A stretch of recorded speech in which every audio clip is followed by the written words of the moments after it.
Ladies and gentlemen, welcome back to another video. Today's video is titled the 2021 Grubhub Cheat Codes. How to make more money and use better strategies on Grubhub to maximize your earnings and stop wasting time. Because as a delivery driver, we know we waste a lot of time. Now, the first two tips that I'm going to give you are basically standard tips that can go across just about any delivery platform. Number one is scheduling, making sure that you are delivering at the correct times, because if you're not delivering during the most important times when all the customers are ordering food, then you're probably not going to get the best orders, or you're at least not going to maximize your dollar per hour that you're spending out there delivering. So the first time that I would suggest is lunchtime, which is I would consider to be about 11 to 2.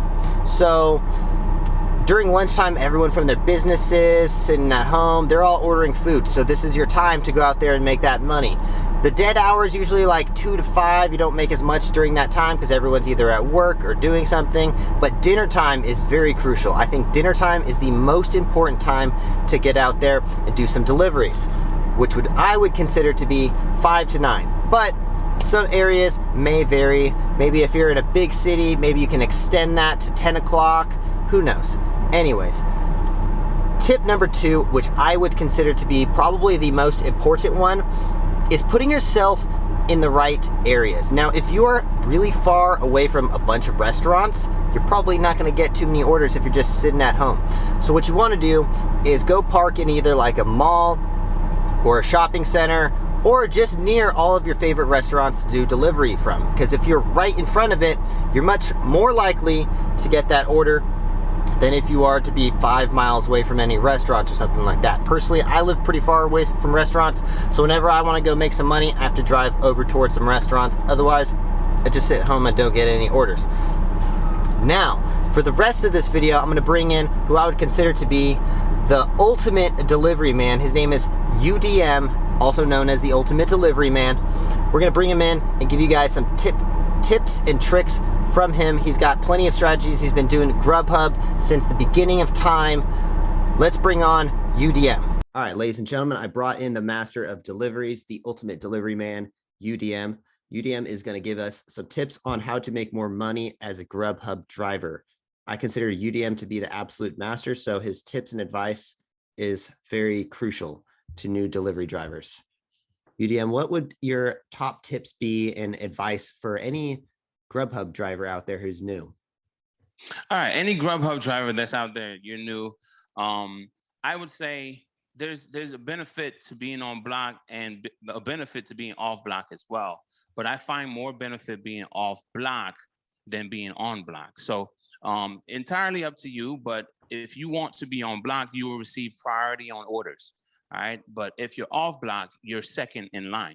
Now, I'm not going to go into detail about the prioritization of being on block versus off block. But what I'm going to say is being off block, it gives you an opportunity, even if you're second in line, that order will have a chance to be prepared a lot sooner because nobody else that had priority would accept it. So when it gets to you, that's second in line, that order, you won't have to wait as long as the person that had priority on that order if they accepted it. So majority of the orders off block are ready for me. At least I know for me. And another benefit is when everyone else that has priority declined it or rejects it, Grubhub comes out of pocket a little bit more money. You know what I'm saying? Yep. So if that typical order was $7, and by the time it gets to you, that second in line, it might be 12. It might be 15. So I love the fact that working off block gives me that flexibility to go online and offline when I want to. Grubhub, if you're on block, you're kind of like stuck. You know, you can go off, but it's kind of like they hold it against you if you drop that block.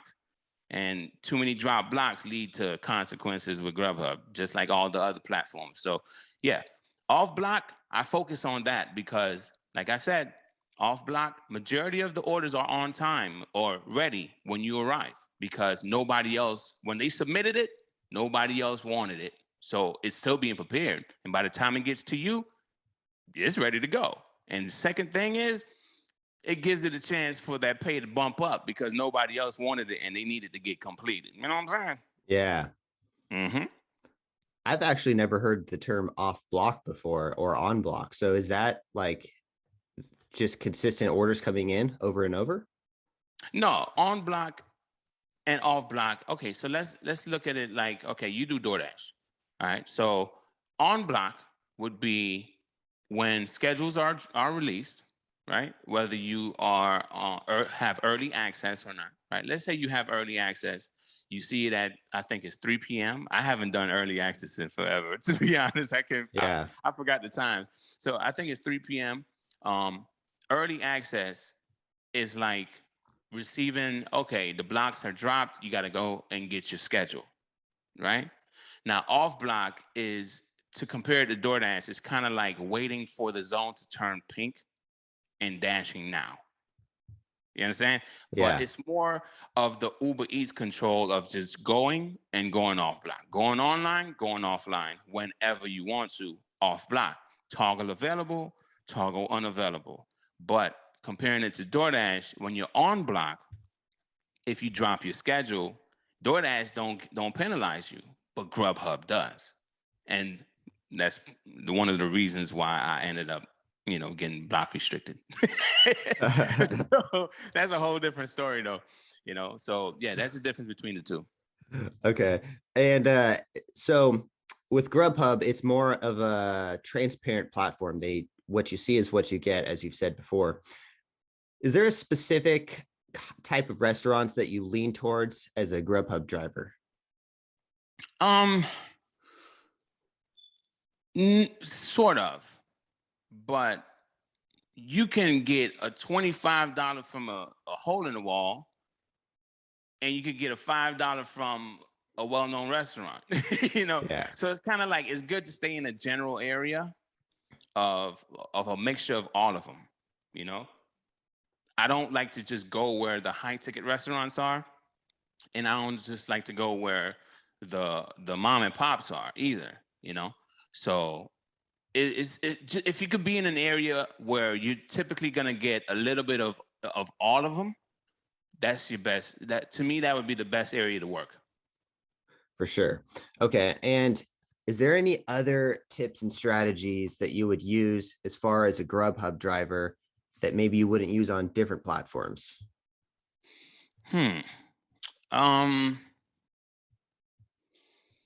I don't always go to the restaurant right away. And even if I receive that notification of, hey, you don't appear that you're heading in that direction, I still kind of delay it a little bit. I had in the past, don't do like, test it for yourself. All right. In the past, it took about 10 minutes for them to unassign that order from me, right? Or just pull it after me ignoring them and saying, hey, you're not going to the restaurant. Now, the reason why I don't go directly to the restaurant is because their orders are never ready. All right. When you're prioritized, right? So anyway, when you go straight to the restaurant, to me, that is the time I might get the most frustrated, because it's like, listen, I got to go. I got stuff to do. I got money to make. And you're telling me this is going to take another 20 minutes, 25 minutes, or your area is packed and you're ignoring me. You know what I'm saying? Like, your restaurant got a lot going on the inside, and you're ignoring me, and that makes it an even more frustrating situation. So if the order is ready, I could just say, hey, I'm picking up for Tanner. I'm picking up for Tanner. Oh, 5 more minutes? Okay, cool.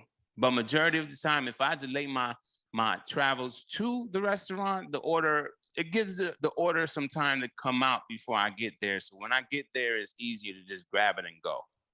Yeah. Cool. That's a really good one too. I do the same kind of thing on DoorDash a lot. I actually just got my first contract violation the other day because I said that I was there and I wasn't there. I just didn't want to keep getting that notification. Yeah. But you got to do it though. Like, if the order's not going to be ready for 20 minutes, so why would you just show up and wait? There's other things you could be doing. But I think, and I'm sure you would agree, the main tip for everyone is kind of diversifying your platforms. Try to do as many as you can, because sometimes some are good and sometimes some are bad. You're never going to get, like, they're not always going to be as consistent as you would like them to be. We're independent contractors, not W-2 workers. So you got to really play the field. Yeah, I totally agree. And don't forget to don't just lean towards the category or the niche of food delivery. There's other categories as well. I just recently, about a week ago, found out that there's an app for washing clothes. And I looked into it. And it pays well, to be honest. It pays. It's like they might charge the customer. Well, the one that I read, all right, it's still on my phone. I just can't remember the name right now, but it's like you could be paid $32 per bag of clothes. Now, obviously, you don't know what you're getting if somebody sold their drawers or something. Like, you don't know what you're getting, and you got to now clean that. You know what I'm saying? But it's like $32. It's like they charge the customer, I think, $39, but majority of the money goes to the washer, right? Yeah. And you got to wash. Sometimes some people have like 2 bags. So if you're picking up 2 bags, that's now $64. And how long does it take you to wash 2 bags of clothes? Different things like that. So there's different categories. So I say don't just lean towards food delivery. Food delivery might be the easiest, but it pays the least.